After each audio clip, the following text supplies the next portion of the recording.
Hi ಎಲ್ಲರಿಗೂ ನಮಸ್ಕಾರ. Welcome back to my channel. ಇವತ್ತಿನ ರೆಸಿಪಿ ಬಂದ್ಬಿಟ್ಟು ಕ್ಯಾರೆಟ್ ಹಲ್ವಾ.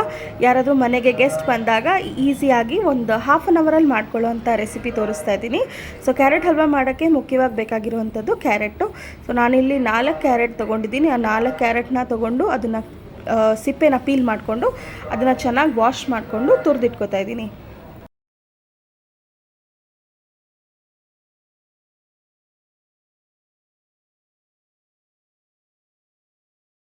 ನಾನು ಇಲ್ಲಿ ಆ 4 ಕ್ಯಾರೆಟ್ನ ವಾಶ್ ಮಾಡಿಬಿಟ್ಟು ತುರಿದಿಟ್ಕೊಂಡಿದ್ದೀನಿ. ಸೊ ಈಗ ಫಸ್ಟ್ ಸ್ಟೆಪ್ ಏನು ಮಾಡಬೇಕು ಅಂತಂದರೆ, ಒಂದು ಬಾಣಲಿ ಇಟ್ಕೋಬೇಕು. ಒಂದು ಬಾಣಲಿ ಇಟ್ಕೊಂಡು ಅದಕ್ಕೆ ಒಂದು ಸ್ಪೂನ್ ಅಥವಾ 1.5 ಸ್ಪೂನ್ ಅಷ್ಟು ತುಪ್ಪ ಹಾಕ್ಕೊಂಡು, ಆ ತುಪ್ಪ ಬಿಸಿ ಆದಮೇಲೆ ಅದಕ್ಕೆ ನಾವು ಏನು ತುರಿದಿದ್ದೀವಲ್ಲ ಕ್ಯಾರೆಟು, ಅದನ್ನು ಹಾಕ್ಕೊಂಡು ಫ್ರೈ ಮಾಡ್ಕೋಬೇಕಾಗತ್ತೆ. ಅದು ಆ ಕ್ಯಾರೆಟಲ್ಲಿರುವಂಥ ಮಾಯ್ಶ್ಚರ್ ಅಂಶ ಹೋಗೋ ತನಕ ನಾವು ಕ್ಯಾರೆಟ್ನ ಫ್ರೈ ಮಾಡ್ಕೋಬೇಕಾಗತ್ತೆ.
ಸೊ ಕ್ಯಾರೆಟ್ ಫ್ರೈ ಆಗಿದೆ. ಈಗ ನಾನು ತುಪ್ಪದಲ್ಲಿ ದ್ರಾಕ್ಷಿನ ಹುರ್ಕೋತಾ ಇದ್ದೀನಿ. ದ್ರಾಕ್ಷಿ ಮತ್ತು ಗೋಡಂಬಿ ಕೂಡ ಹಾಕ್ಕೋಬೋದು. ಇದೆರಡನ್ನ ಹಾಕೋದ್ರಿಂದ ಕ್ಯಾರೆಟ್ ಹಲ್ವಾಗೆ ರುಚಿ ತುಂಬ ಚೆನ್ನಾಗಿರುತ್ತೆ.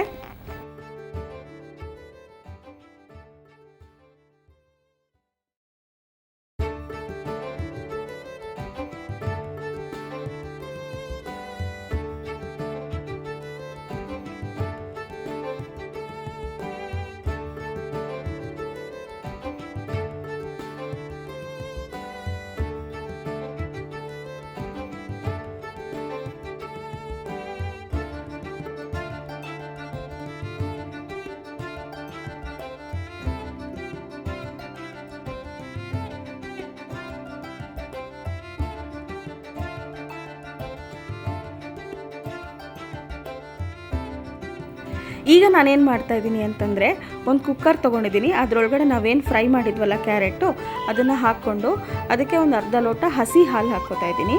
ಹಸಿ ಹಾಲನ್ನ ಹಾಕ್ಕೊಂಡು ಇದನ್ನು ನಾನು 2 ವಿಷಲ್ಸ್ ಪ್ರೆಷರ್ ಕುಕ್ ಮಾಡ್ಕೋತೀನಿ.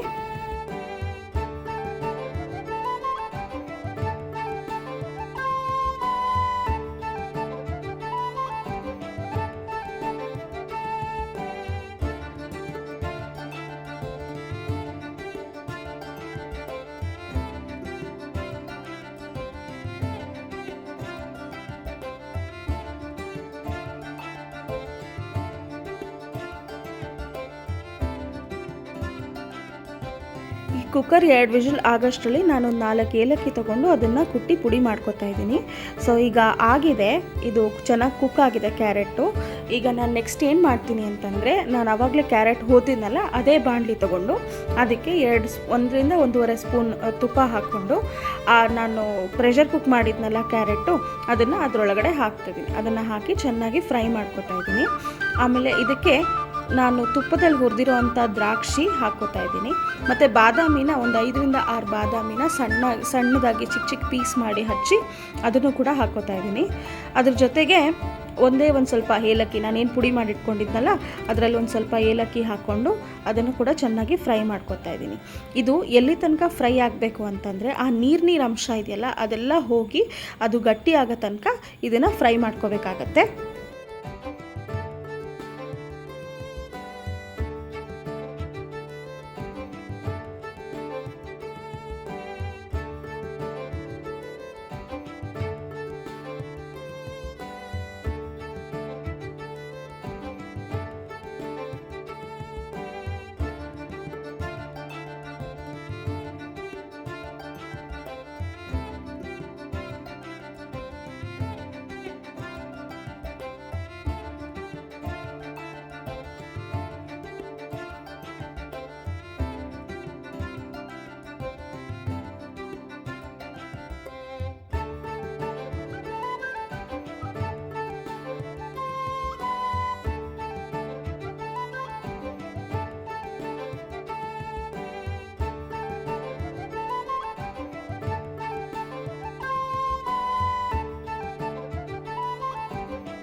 ಈಗ ಆಗಿದೆ ಕ್ಯಾರೆಟ್ ಹಲ್ವಾ, ಅದರಲ್ಲಿರೋಂಥ ಮಾಯಿಶ್ಚರ್ ಎಲ್ಲ ಹೋಗಿದೆ, ತುಂಬ ಟೇಸ್ಟಿಯಾಗಿತ್ತು. ನೀವು ನಿಮ್ಮ ಮನೇಲಿ ಒಂದ್ಸಲ ಟ್ರೈ ಮಾಡಿ ಹೇಗಿತ್ತು ಅಂತ ನನಗೆ ಕಾಮೆಂಟ್ ಮಾಡಿ ತಿಳಿಸಿ.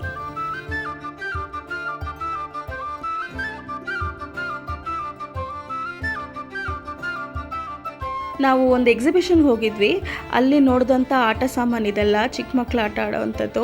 ಆ ತರಕಾರಿ ಎಲ್ಲ ಮಾಡಿರೋದು ಪೂರ್ತಿ ಮಣ್ಣಿಂದ, ಇದು ಮಣ್ಣಿನ ಲೋಟ, ಇದನ್ನು ಮೈಕ್ರೋವೇವ್ ಕೂಡ ಮಾಡ್ಬೋದು ಅಂತ ಅವ್ರು ಹೇಳ್ತಾಯಿದ್ರು. ಆಮೇಲೆ ವಾಸ್ತು ದೀಪ, ಆಮೇಲೆ ಕುಬೇರ ದೀಪ, ಮತ್ತು ಪಾಟ್ಸ್, ಕ್ಲೇ ಪಾಟ್ಸ್ ಎಲ್ಲ ಇತ್ತು. ಇದು ಮಕ್ಕಳಿಗೆ ಆಟ ಸಾಮಾನು, ಮಾಸ್ಕು, ತಳ್ಳೋ ಬಂಡಿ ಎಲ್ಲ ಇತ್ತು. ಸೊ ಇವತ್ತು ನಾನು ತೊಗೊಂಡಿರೋವಂಥ ಪುಸ್ತಕ ಬಂದ್ಬಿಟ್ಟು ಫೆರಾರಿ ಮಾರಿದ ಫಕೀರ, ರಾಬಿನ್ ಶರ್ಮಾ ಅವ್ರದ್ದು. ಈ ಬುಕ್ ವಿಶೇಷತೆ ಏನಂದರೆ, ಯಾರಾದರೂ ಒಂದು ಸಲ ಈ ಬುಕ್ನ ಓದಿದ್ರೆ ಅವ್ರ ಜೀವನನ ನೋಡೋ ಅಂಥ ದಾರಿನೇ ಚೇಂಜ್ ಆಗಿಬಿಡುತ್ತೆ. ಸೊ ಇಲ್ಲಿಗೆ ವಿಡಿಯೋನ ಎಂಡ್ ಮಾಡ್ತಾ ಇದ್ದೀನಿ. Thank you for watching. ಯಾರ್ಯಾರು ಸಬ್ಸ್ಕ್ರೈಬ್ ಮಾಡ್ಕೊಂಡಿಲ್ವೋ ದಯವಿಟ್ಟು ಸಬ್ಸ್ಕ್ರೈಬ್ ಮಾಡ್ಕೊಂಡು ನೋಡಿ.